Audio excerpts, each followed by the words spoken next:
ఎక్కడికి వెళ్తున్నారు? మేము యేసును తప్పకుండా చూడాలి. కానీ అక్కడ స్థలం లేదు. ఈయన నడుము నుండి కిందకి పక్షవాతంతో ఉన్నాడు. ఇతను నిలబడలేడు.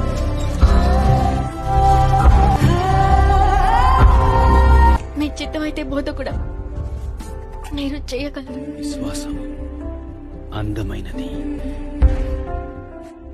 కుమారుడా, ధైర్యం తెచ్చుకో. నీ పాపాలు క్షమించబడ్డాయి.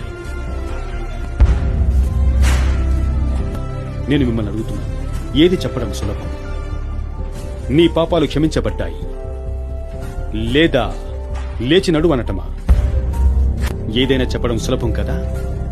అయితే పాపాలను క్షమించే అధికారం మనుష్య కుమారునికి భూమిపై ఉందని మీరు తెలుసుకునేలా మీకు చూపించడానికి నేను నీతో చెప్తున్నాను. నా కుమారుడా,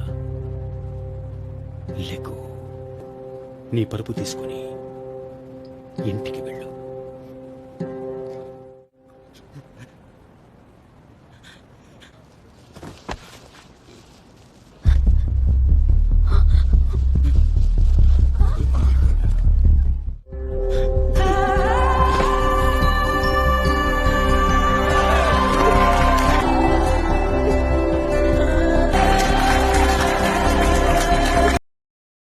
Download ShareChat.